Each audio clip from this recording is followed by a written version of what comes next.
जमलं नसेल तर तू कर. झालं. हां हां. Law of segregation, second law of Mendel.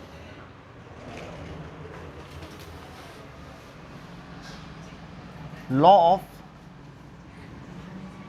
segregation. This law of Mendel is 100% true. It is perfect in all times. तब भी, अब भी, आगे भी. ये इसीलिए बोल रहा क्योंकि लॉ ऑफ डोमिनेंस जो है मेंडल का फर्स्ट लॉ, वो नॉट 100% ट्रू. कई कैरेक्टर्स में और कई इंडिविजुअल्स में लागू नहीं होता. बरोबर. Complete dominance is not applicable for every character. जैसे कि हमारे ब्लड ग्रुप में जो है वो को डोमिनेंस भी है, वो हम आगे देखेंगे. So what is the law of segregation? Segregation का मतलब होता है सेपरेट होना. To segregate, to segregate means to separate. To segregate means to separate. कौन सेपरेट होता? जीन्स सेपरेट होते. कौन सेपरेट होता? अलील सेपरेट होते. कौन सेपरेट होता? दो अलग अलग जीन्स, दो अलग अलग फैक्टर्स सेपरेट होते. भाई सेपरेट तो बाद में होंगे, पहले एक जगह पे तो आएंगे. हर सेपरेट होने वाले पहले एक जगह पे आते, बाद में अलग होते. यहां पर भी अगर हम बोल रहे कि जीन्स या फैक्टर्स सेग्रीगेट हो रहे, पहले वो एक जगह पे आए हाइब्रिड के अंदर, वो साथ में रहे, हर सेल में होमोलॉगस क्रोमोसोम के ऊपर वो साथ में रहे, और जब ये हाइब्रिड गैमेट बनाता तो ये दोनों एक दूसरे से अलग हो जाते. ये दोनों एक दूसरे से अलग हो जाते. Means what? This is nothing but segregation. लेकिन एक नियम के साथ अलग होते. जब ये साथ में रहते तो ब्लेंडिंग या मिक्सिंग नहीं करते. डोमिनेंस ही बताएंगे, लेकिन ब्लेंड नहीं होते, मिक्स नहीं होते, और अपना अपना प्रभाव इंडिविजुअल रखते हैं, शुद्ध रखते हैं, प्योर रखते हैं. I will explain it. What is the law of segregation? Law of segregation का स्टेटमेंट ऐसा है: when two different alleles are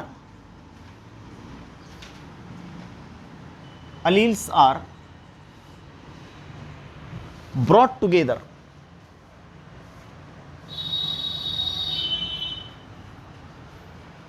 in a hybrid. Hybrid में जब दो अलील्स एक जगह पे लाए नहीं लाए, प्योरोटॉल प्योरोडॉर्फ, प्योरोटॉल का कैपिटल टी, डॉर्फ का स्मॉल टी, एक जगह पे लाके बना capital T small T. What is this? Hybrid tall. तो हाइब्रिड टॉल के अंदर वो दोनों अलील्स एक जगह रहते हैं, वो दोनों फैक्टर्स एक साथ रहते हैं. In hybrid they remain together, वो एक साथ रहते हैं without mixing,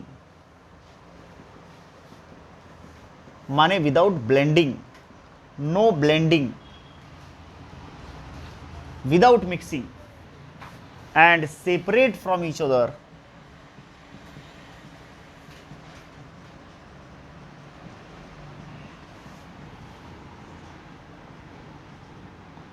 when hybrid form gametes. When the hybrid form gametes, इसमें इंक डालो. Hybrid form gametes. जब हाइब्रिड गैमेट बनाता तो ये दोनों अलग हो जाते. Okay. Both the alleles remain unchanged and pure. Both the alleles remain unchanged and pure.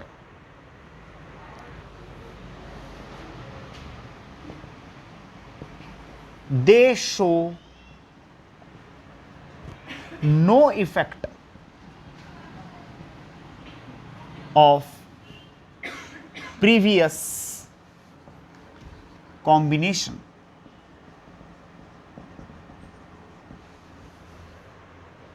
They show no effect of previous combination.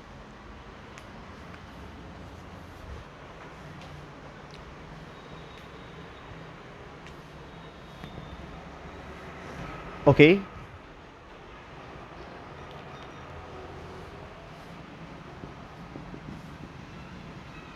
Different alleles do not show blending.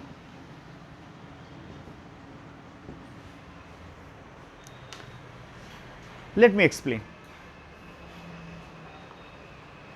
This is pure tall and the dwarf. This is tall, this is dwarf. One factor for tall height will come in the gamete, one factor of dwarf height will come in the gamete. जोड़ी का एक ही factor gamete में आता है, हर जोड़ी का. और ये हमने दोनों फैक्टर्स, अलग अलग फैक्टर्स बोले तो अलील्स, एक कैटेगरी के दो अलग फैक्टर अलील्स होते हैं. ये दो एक दूसरे के अलील नहीं है. ओके ना. तो ये एक जगह पे लाए हमने और बन गया F1 hybrid, F1 mono hybrid. ये बना F1 mono hybrid. This is tall, all tall, hybrid tall. ध्यान से. एक्चुअली हमने दो अलग अलग अलील्स इस F1 में एक जगह पे लाए. ये एक्चुअली अगल बगल में रहे. ये कैसे रहे? यहाँ पे कैपिटल टी, यहाँ पे स्मॉल टी, ये ऐसे अगल बगल में रहे. ये क्रोमोसोम पे रहे. ये मेंडल को पता नहीं था, उसको ये पता था कि अगल बगल में रहे, वो एक साथ रहे, इस चीज़ का उसको पता था. पूरे वटाने के हर सेल में ये दो एक जगह पे रहे. अब ये वटाना जो है, ये प्लांट पी प्लांट जो है, उसकी कोई भी सेल लो, उसके अंदर एक कैपिटल टी एक स्मॉल टी रहेगा. तो कैपिटल टी का पड़ोसी स्मॉल टी है, स्मॉल टी का पड़ोसी कैपिटल टी है. ये एक साथ रहे लेकिन मिक्स नहीं हुए. एक साथ रहे और जब तक साथ रहे डोमिनेंसी दिखी, कैपिटल टी की डोमिनेंसी दिखी. स्मॉल टी ने खुद को छिपा लिया, कैपिटल टी ने अपना प्रोटीन बनवाया, स्मॉल टी को बनाने नहीं दिया. या अगर स्मॉल टी का प्रोटीन बना तो दिखने नहीं दिया फिनोटिपिकली. तो एक साथ रहे वो, विदाउट मिक्सिंग, विदाउट कॉन्टेमिनेटिंग. कॉन्टेमिनेट माने एक दूसरे को मिक्स करना, भेसल करना, अडल्ट्रेशन करना, ऐसा कुछ नहीं हुआ. और जब मौका मिला, when this hybrid form the gamete, जब इसको गैमेट बनने का मौका मिला ना, तो ये जोड़ी फूट गई.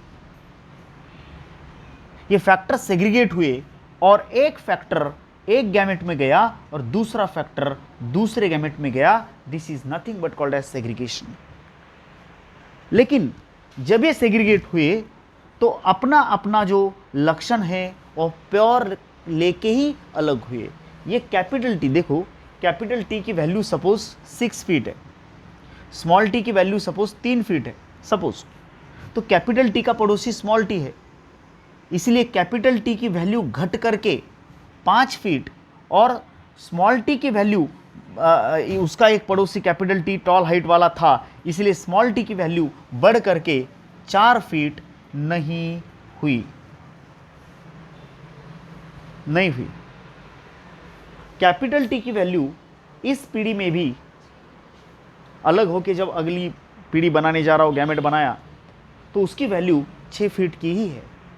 जब F2 बनेगा इन गैमेट से, F2 में टॉल की हाइट इस पेरेंट की इतनी ही होगी और F2 में डॉर्फ की हाइट इस पेरेंट इतनी ही होगी. इसका मतलब क्या हुआ कि इन फैक्टर्स ने जो प्रवास किया from parental generation to F1 generation and from F1 generation to F2 generation, ये पेरेंटल जनरेशन टू F1 और F1 से लेकर के F2, these all factors remain same in their character. There was no change in the character of that factor. Factor के character पर कोई फर्क नहीं पड़ा, भले ही उसके साथीदार पार्टनर जो थे वो डिसिमिलर थे। इस पीढ़ी में डिसिमिलर फैक्टर्स है, लेकिन कैपिटल टी का प्रभाव स्मॉल टी पर सिर्फ इस पीढ़ी में दिखेगा आपको। जब वो कैपिटल टी से स्मॉल टी अलग होगा, उसका अपना अपना प्रभाव जैसे ही चांस मिलेगा वो बताएगा। F2 में उसको चांस मिलता कि नहीं मिलता? मिलता ना। जब कैपिटल टी के साथ में स्मॉल टी है तो इसको चांस नहीं मिल रहा। जब स्मॉल टी के साथ में स्मॉल टी है, स्मॉल टी को चांस मिल रहा, और वो अपना ओरिजिनल रूप बताएगा, अपना ओरिजिनल कैरेक्टर बताएगा, not the blended character, not the blending of character. Character blend होके नहीं दिखेगा। मैं अलग थोड़ा सा स्वरूप में बोलता, शादियों में बच्चे आते, मैंने कल भी बोला था, अगर बहुत ही नटखट बच्चा और बहुत ही शांत बच्चा एक जगह पे आते हैं, तो जो नटखट है वो शांत वाले को कोई बात करने नहीं देता, वो तो अपना मुंह बंदी रखेगा, भाई तू ही बोल। ओके। और शादी के बाद वो दोनों अलग हो गए, तो क्या शांत वाले ने थोड़ा नटखटपन उससे लेकर के अपने पास साथ में लेके गया? नहीं। और क्या जो नटखट था वो सबको तकलीफ देता था, उसका पड़ोसी शांत वाला था, तो क्या उसने गुण उसका लेकर के अलग होते समय लेके गया क्या? नहीं। सेग्रीगेशन के समय, अलग होते समय, सेपरेट होते समय, सेग्रीगेशन होते समय वो अपने अपने लक्षण खुद के लेके गए, ना कि अपने पार्टनर के जो इसके पहले उनके साथ कभी थे। यही सेग्रीगेशन है, लॉ ऑफ सेग्रीगेशन। सेग्रीगेशन के समय फैक्टर्स अपना खुद का लक्षण लेके जाता है, ना कि पड़ोसी का, और वो अपने लक्षण के लिए बहुत ही प्योर रहता है, इसीलिए। अच्छा, और एक बात, गैमेट में जोड़ी में से एक ही फैक्टर जाता है, इसलिए वो गैमेट उस फैक्टर के लिए प्योर रहता है। अब ये जोड़ी में से एक ही फैक्टर इसमें गया, इस गैमेट में, तो ये गैमेट कैपिटल टी के लिए प्योर है, इसमें दूसरा टी है नहीं। ये रहा हमारा hybrid, this is F1 hybrid, ये F1 हाइब्रिड है। F1 हाइब्रिड में दो फैक्टर्स है, capital T and small T, वो एक साथ रहे, हर सेल में रहे, लेकिन मौका मिला, मियोसिस हुआ, सेग्रीगेशन हुआ, सेपरेशन हुआ, सेग्रीगेशन हुआ, कैपिटल टी एक गैमेट में गया और स्मॉल टी दूसरे गैमेट में गया। ये गैमेट कैपिटल टी के लिए प्योर है और ये गैमेट स्मॉल टी के लिए प्योर है, इसीलिए law of segregation also called as the law of purity of gametes. Law of segregation is also called as the law of purity of gametes. इसको प्यूरिटी ऑफ गैमेट भी बोलते, क्योंकि भले ही इस गैमेट का जो पेरेंट है वो प्योर नहीं है लक्षण के लिए, लेकिन ये गैमेट लक्षण के लिए प्योर है, क्योंकि इस गैमेट में उस लक्षण का एक ही फैक्टर है। इस गैमेट का जो पेरेंट है F1, वो कैरेक्टर के लिए प्योर नहीं है। इस गैमेट का पेरेंट जो है वो कैरेक्टर के लिए प्योर नहीं है क्या भाई? टॉल हाइट के लिए प्योर है क्या? लेकिन ये टॉल हाइट के लिए प्योर है कि नहीं? ये डॉर्फ हाइट के लिए प्योर है क्या? ये डॉर्फ हाइट के लिए प्योर है कि नहीं? और इसीलिए law of segregation also called as law of purity of gametes.